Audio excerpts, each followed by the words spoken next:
జ్యోతిరావు పూలే గారి గురించి చాలా వివరంగా చెప్పారు. ఆయన ఒక సంఘ సంస్కర్త, సామాజికవేత్త. మరి ఆ రోజుల్లో మరి కుల వివక్ష, అసమానతలు ఉండేవి. మరి అవి తొలగిపోవాలని పోరాడినటువంటి వ్యక్తి. మరి మహిళలను కూడా ఆ రోజు తక్కువగా చూసేవాళ్ళు, చదువుకోకుండా ఉండే విధంగా పిల్లలు చదివించేవాళ్ళు కాదు.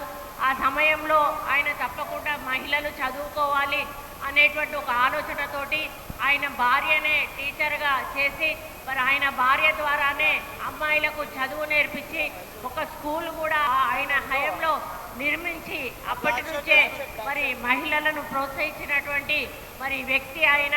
అదేవిధంగా మరి కుల వివక్షకు వ్యతిరేకంగా పోరాడారు. అణగారిన వర్గాల విద్యను అందించాలని కృషి చేశారు. మహిళల హక్కుల కోసం పనిచేశారు. వితంతువుల పరిస్థితి మెరుగుపడేందుకు చర్యలు తీసుకున్నారు.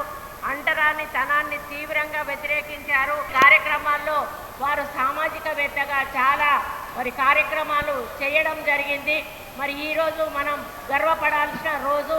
ఎందుకంటే మన ముఖ్యమంత్రి గారు బీసీల పక్షపాతి. మరి మన రాహుల్ గాంధీ గారు కూడా బీసీల పక్షపాతి. ఆయన బీసీలను పైకి తీసుకురావాలి అని మరి వారు భారత్ జోడో యాత్రలో తీసుకున్న నిర్ణయాన్ని గౌరవిస్తూ మన ముఖ్యమంత్రి గారు ఇక్కడ 42% బీసీ రిజర్వేషన్ అమలు చేయాలని చెప్పి ఇక్కడి నుంచి కేంద్రానికి పంపించిన మొట్టమొదటి రాష్ట్రం మన తెలంగాణ రాష్ట్రం అనే సందర్భంగా నేను తెలియజేస్తూ ఉన్నాను. మరి ముఖ్యంగా ఇక్కడ కూర్చున్న పిల్లలు మీరందరూ కూడా మీరు లేచి జనగణమన చదివేటప్పుడు చూస్తే అందరూ కూడా ఒకటే డ్రెస్ తోటి చూడడానికి చాలా ముచ్చటగా అనిపించారు. మన ప్రభుత్వం వచ్చినాక మన ముఖ్యమంత్రి గారు మొదటి రోజే పిల్లలకు మరి స్కూల్ దుస్తులు అందించడము, పుస్తకాలు అందించడము, అదేవిధంగా మరి టిఫిన్స్ పెట్టకపోవడం, బ్రేక్ఫాస్ట్ లేకపోవడం వలన పిల్లలు కొంతమంది స్కూల్కు రావడం తగ్గిపోతున్నారని బ్రేక్ఫాస్ట్ కూడా ఈరోజు స్కూళ్ళల్లో పెట్టించడం వలన మరి పిల్లల సంఖ్య కూడా పెరిగింది.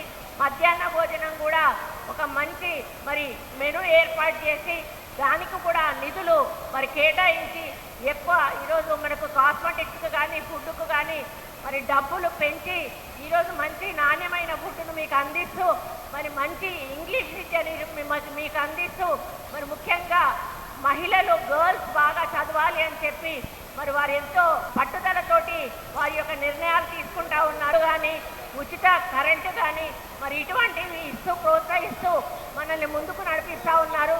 కాబట్టి నిరుపేదల సంక్షేమమే ధ్యేయంగా మరి మన ముఖ్యమంత్రి గారు చేస్తున్న పరిపాలన మన ముఖ్యంగా బీసీ బిడ్డలందరికీ కూడా ఎంతో ఆదర్శం.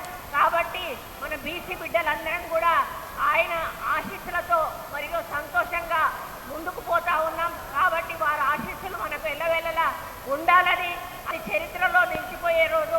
మరి ఏమని ఒక ఆలోచన చేసి ఈరోజు ఒక మహామహుల విగ్రహాలను ఆవిష్కరించినందుకు వారు చరిత్రలో మన ముఖ్యమంత్రి గారు నిలిచిపోతారని తెలియజేస్తూ